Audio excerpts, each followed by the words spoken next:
નમસ્કાર વિદ્યાર્થી મિત્રો, આદર્શ વિદ્યાલયમાં આપ સર્વેનું સ્વાગત છે. આપણે ડાયરેક્ટ ઇનડાયરેક્ટ સ્પીચનો અભ્યાસ કરતા હતા. ડાયરેક્ટ ઇનડાયરેક્ટ સ્પીચમાં આપણે વિધાન વાક્યનું કઈ રીતે ટ્રાન્સફર થાય, પ્રશ્નાર્થ વાક્યમાં કઈ રીતે થાય, યાજ્ઞાર્થ વાક્યમાં કઈ રીતે થાય એ અભ્યાસ કર્યો. હવે આગળ અભ્યાસ કરીએ આપણે. તો અભ્યાસ કરતા પહેલાં આપણે સામાન્ય રીતે ઉદ્ગારવાચક વાક્યનો અભ્યાસ કરવો પડશે. તો ઉદ્ગારવાચક સેન્ટેન્સ એટલે શું એને આપણે સમજીએ, જેને ઇંગ્લિશમાં એક્સક્લેમેટરી સેન્ટેન્સ કહેવામાં આવે છે, જેને ઉદ્ગારવાચક વાક્ય કહેવામાં આવે છે. ઉદ્ગારવાચકમાં આનંદ પણ હોય, રોષ પણ હોય, દુઃખ પણ હોય, નવાઈ પણ હોય વગેરે. દાખલા તરીકે આપણે કોઈ વાક્ય બનાવવું હોય, કોઈ લખવું હોય,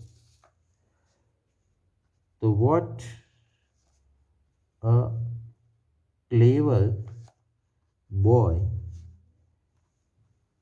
મયંક ઇઝ, આવું એક વાક્ય છે જેને ઉદ્ગારવાચક કહેવામાં આવે છે. ઉદ્ગારવાચક કઈ રીતે ઓળખાય? તો એની બે રીત છે. એક તો ઉદ્ગારવાચકમાં ઉદ્ગાર ચિહ્ન આપવામાં આવેલું હોય, અને બીજું વોટ. આ વોટ એ WH નથી, આ ઉદ્ગારવાચકનો વોટ છે. ઉદ્ગારવાચક સામાન્ય રીતે બે રીતે થાય છે, વોટ અને હાઉ. તો what a clever boy Mayank is. હવે જ્યારે આપણે આને ડાયરેક્ટમાંથી ઇનડાયરેક્ટ બનાવવાનું થાય ત્યારે પ્રશ્નાર્થ ઉદ્ગારનું, જેમ પ્રશ્નાર્થમાંથી વિધાન બનાવતા એમાં અહીં ઉદ્ગારનું વિધાન વાક્ય બનાવવું પડે. તો ઉદ્ગારનું વિધાન વાક્ય બનાવવું હોય તો કઈ રીતે બનાવવાનું એ પ્રશ્ન આપણને થાય. તો પહેલાં કર્તા શોધવાનું આપણે, મયંક, એના પછી ક્રિયાપદ is a very clever boy. તો આ વિધાન વાક્ય થયું.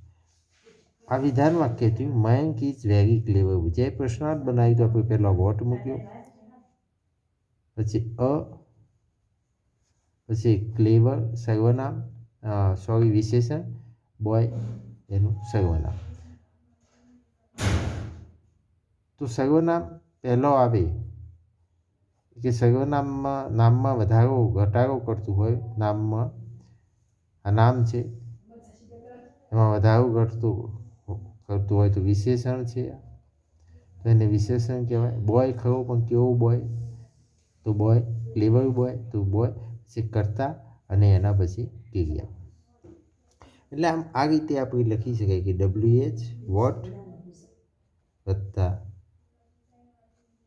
વિશેષણ વત્તા નામ વત્તા કર્તા વત્તા ક્રિયાપદ વત્તા પ્રશ્નાર્થ ચિહ્ન. જ્યારે એને ટ્રાન્સફર કરીએ તો કર્તા વત્તા ક્રિયાપદ વત્તા વિશેષણ વત્તા નામ. આ રીતે ટ્રાન્સફર થાય. એટલે વિધાન વાક્યને આપણે વિધાન વાક્ય ઉદ્ગારવાચકને આપણે વિધાન વાક્ય અને વિધાન વાક્યને ઉદ્ગારવાચક કઈ રીતે બનાવી એ શીખવું જરૂરી છે. હવે બીજી એક વસ્તુ જોઈએ. દાખલા તરીકે આ જ વાક્ય લઈએ આપણે, બીજું નથી લેવું. તો હાઉ ક્લેવર મયંક ઇઝ. તો એને વિધાન વાક્ય બનાવવું હોય તો Mayank is very clever. Mayank is very ક્લેવર. તો આમાં તમને એક પ્રશ્ન ઊભો થાય કે હાઉ અને વોટ આ બેથી જ ઉદ્ગાર બને છે. યાદ રાખો, આ બેથી જ ઉદ્ગાર બને છે. તમને એક પ્રશ્ન થાય કે વોટ ક્યારે મૂકવું અને હાઉ ક્યારે મૂકવું. તો પહેલી જ વસ્તુ જોઈએ, આ ક્લેવર છે વિશેષણ, વિશેષણ પછી નામ આપતું હોય તો જ એક તો આર્ટિકલ આવે અને એકલું વિશેષણ. દાખલા સી ઇઝ બ્યુટીફુલ, બરાબર, પણ સી ઇઝ બ્યુટીફુલ ગર્લ. દાખલા તરીકે આવું આપણે સી ઇઝ ક્લેવર, પણ she is a clever boy. પાછળ આ વિશેષણના આગળ કોઈ આર્ટિકલ આવે નહીં, પણ વિશેષણના આગળ ક્લેવર ગર્લ મૂકીએ તો અહીંયા આર્ટિકલ આવે, બોય મૂક્યું તો આર્ટિકલ આવે. તો જો નામ આપતું હોય અને આર્ટિકલ ધારો કે આપતું હોય તો હંમેશા વોટનોથી ઉદ્ગાર બને.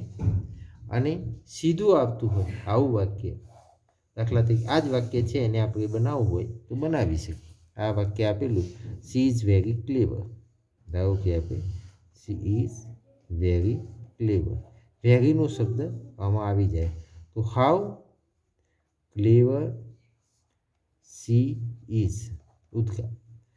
અને she is a very clever girl, બરાબર. તો what a clever girl she is. તો આ રીતે ઉદ્ગાર એનું બનતું હોય છે. તો ઉદ્ગાર વાક્યને આપણે જ્યારે ઉદ્ગારમાંથી વિધાન વાક્ય બનાવવાનું થાય ત્યારે આ વસ્તુને આપણે ધ્યાન રાખીશું કે ઉદ્ગારમાંથી કઈ રીતે વિધાન વાક્ય બને. બ્યુટીફુલ, સ્માર્ટ, ફની, સેડ આવા શબ્દો આવતા હોય છે, વિશેષણ વપરાતા હોય છે.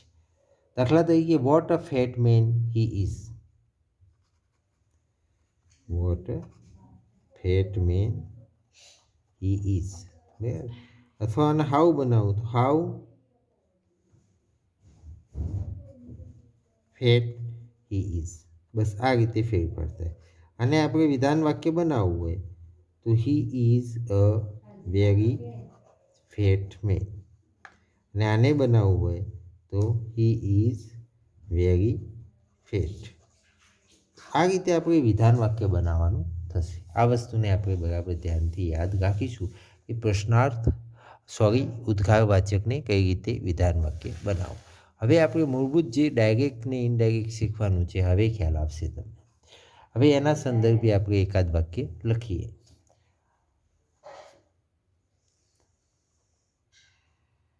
Mohan said to Raj, what a interesting story it is. હવે જો આપણે ફેરફાર જે કરવાનો છે, એક તો ફેરફાર રિપોર્ટિંગ વર્બ.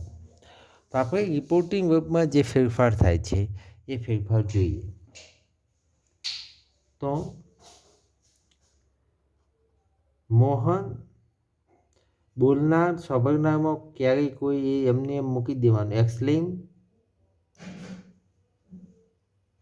વિથ જોય,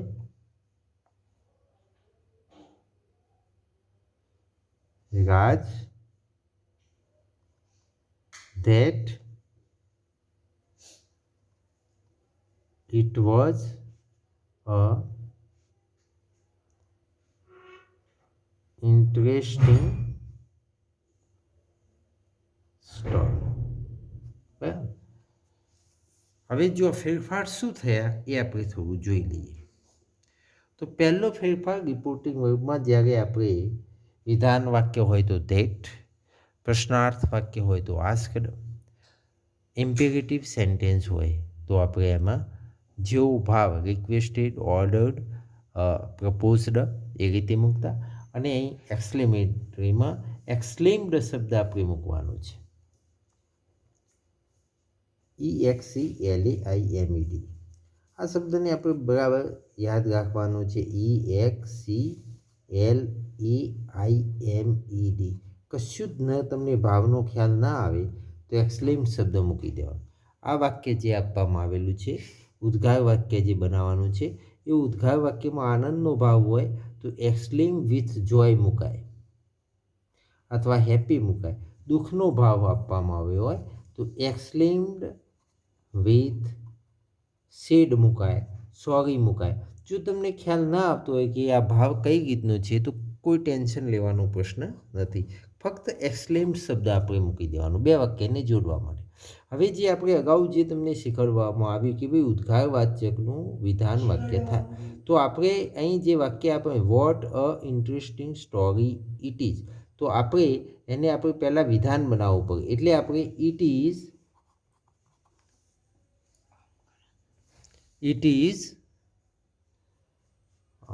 જોઈએ છીએ આપણે it is a interesting story, આ વિધાન વાક્ય બનાવ્યું।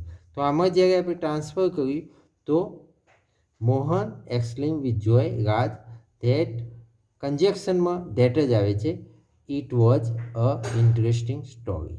તો આમાં શું ફેરફાર થયા એ જોઈએ તો એ રિપોર્ટિંગ વર્બમાં એક્સક્લેમ્ડ શબ્દ મૂકવાનો, વિથ જોય વિથ સે વિથ સોરી કે જે આપતું હોય। બીજો ફેરફાર કંજેક્શન, તો કંજેક્શનના ફેરફારમાં ધેટ જ આવે છે। પહેલામાં પ્રશ્નાર્થમાં ઇફ અથવા WH આવતું હતું, ઇમ્પરેટિવમાં ટુ અથવા નોટ ટુ આવતું હતું, આમાં પાછું મૂળ પાછું વિધાન વાક્યમાં જેવું હતું એમ ધેટ આવવા માંડ્યું, બીજો ફેરફાર। ત્રીજો ઉદ્ગારવાચકનું આપણે વિધાન વાક્ય બનાવવાનું જોઈએ, એટલે એમાં જે વોટ આપેલું છે કે હાઉ આપેલું છે એ નીકળી જાય, એટલા માટે it was a interesting story. એટલા માટે તમને અગાઉ મેં ઉદ્ગારનું વિધાન કઈ રીતે થાય ને વિધાનનું ઉદ્ગાર કઈ રીતે થાય, ઉદ્ગાર અને વિધાન હંમેશા વોટ અને હાઉ સિવાય હોતું નથી, આ બે જ બાબતો એમાં હોય છે। તો એક આ બાબત આપણે ધ્યાન રાખીશું।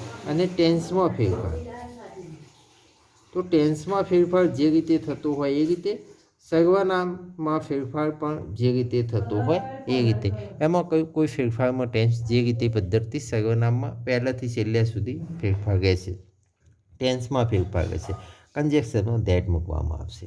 તો એક્સક્લેમમાં આ શબ્દ ખાસ રિપોર્ટિંગ વર્બમાં આપણે યાદ રાખીશું। છતાંય ધારો કે તમને ખ્યાલ ના આવતો હોય તો આપણે ફરીથી એક્સક્લેમ્ડ શબ્દ મૂકવાનો, આનંદની વાત હોય તો જોય, દુઃખની વાત હોય તો સોરી અથવા તો સેડ, નવાઈની વાત હોય નવાઈ તો એક્સક્લેમ્ડ વિથ સરપ્રાઈઝ,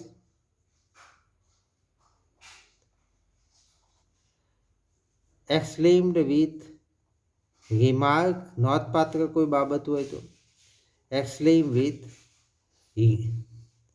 રિગ્રેટ। તો આ સામાન્ય રીતે રિપોર્ટિંગ વર્બમાં જેવો ભાવ રહેલો હોય ઉદ્ગારમાં એ રીતનો આ ભાવ મૂકવાનો થાય। તમને બિલકુલ ખ્યાલ ના આવે તો ફક્ત એક્સક્લેમ્ડ શબ્દ મૂકી દો અને કંજેક્શનમાં ધેટ હોય છે। હવે આપણે વધુ વાક્યના અભ્યાસ માટે એકાદ વાક્યનો એક બે વાક્યનો અભ્યાસ કરીશું। વિદ્યાર્થી મિત્રો થોડો અભ્યાસમાં ધ્યાન આપીશું આપણે। The teacher said to student, bravo you have won the prize. હવે જો આપણે ટ્રાન્સફર કરીએ, ધ ટીચર એક્સક્લેમ્ડ વિથ, કયો ભાવ છે, ઇનામ જીત્યો તો હંમેશા કેવો હોય, જોયનો ભાવ હોઈ શકે, જોય। કંજેક્શનમાં શું મૂકવાનું છે, that. Bravo you have won the prize, તો યુનો ફેરફાર હંમેશા સર્વનામમાં ફેરફાર સ્ટુડન્ટ, સ્ટુડન્ટ એટલે હી, હેવનું સીધું થશે હેડ, વોન શબ્દનું વોન ધ પ્રાઇઝ। તો વિદ્યાર્થી મિત્રો આપણે જોયું કે આવા બ્રેવો શબ્દ છે એ જો શબ્દો આવતા હોય તો એ આ છે, ઓ છે, આ છે, બ્રેવો છે, બરાબર, હર્ષ છે. આ શબ્દો શું બતાવે છે? આ શબ્દો બતાવે છે આપણને સામાન્ય રીતે ઉદ્ગાર બતાવે છે. પણ એ ઉદ્ગાર જ્યારે આપણે ટ્રાન્સફર કરીએ એટલે આવતા નથી. એટલે આપણને ખ્યાલ આવે કે ભાઈ આ કયો પ્રકારનું વાક્ય છે? તો આ વાક્ય સામાન્ય રીતે ઉદ્ગાર પ્રકારનું વાક્ય છે. એ પણ આપણને ત્યાં જોઈને ખ્યાલ આવે છે. હવે આગળ જોઈએ. સામાન્ય રીતે એક બે વાક્યનો આપણે અભ્યાસ કરીશું. He said, how clever she is. તો હવે થોડી સ્પીડ કરીશું. He exclaimed with admiration that વિધાન વાક્ય આપણે બનાવવું પડશે. She was very clever. અહીં વેરી શબ્દ નથી આપ્યો, પણ આપણે અહીં વિધાન વાક્ય બનાવી વેરી અથવા રિયલી શબ્દ મૂકી શકીએ છીએ. વેરી અથવા રિયલી. બરાબર. ટેન્સમાં ફેરફાર જે નિયમમાં આવતું હોય એ રીતે જ થાય છે. બરાબર. તો આગળનું આપણે એકાદ વાક્યનું ફરીથી વિશેષ અભ્યાસ આપણે કરીએ. She said, how foolish I have been. તો she exclaimed with regret that વિધાન વાક્ય આપણે આગળ જેમ શીખ્યા એ રીતે she આઈનો ફેરફાર બોલનાર એટલે she had been very foolish. Very good. તો આ રીતે ઉદ્ગારવાચકનું આપણે વિધાન વાક્ય કઈ રીતે બનાવવું એ અગાઉ આપણે શીખી ગયા છે. બરાબર. કારણ કે આપણે આઈનો સી હેડ બીન વેરી ફૂલિશ અને હાઉ અથવા જે વોટ આપેલું હોય એ નીકળી જાય છે. કારણ કે ઉદ્ગારવાચક વાક્ય રહેતું નથી. આ વસ્તુને આપણે બરાબર ધ્યાન રાખીશું. ધારો કે એકાદ વાક્ય જોવું હોય તો જોઈ લઈએ. The shopkeeper said, as I have lost everything. So the shopkeeper exclaimed that he had lost everything.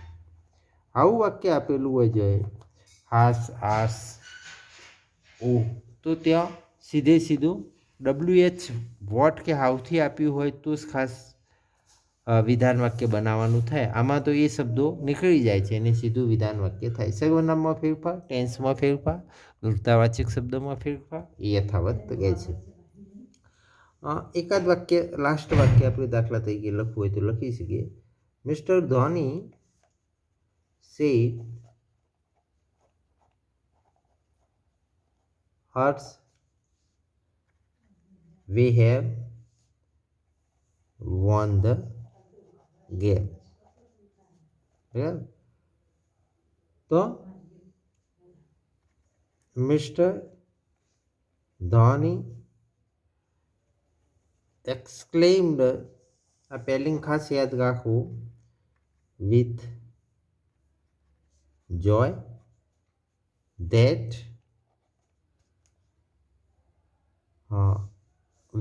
વીનો ફેરફાર સર્વનામનો બોલનાર પ્રમાણે વી બહુવચન છે એટલે ધોની એટલે હીનું એટલે દે કરતા સ્થાને છે એટલે દે. હેડ હેવનું હેડ વોન ધ ગેમ. જે ટેન્સના ફેરફાર સર્વનામના ફેરફાર જે નિયમ અગાઉથી છે એ રીતે ચાલે છે.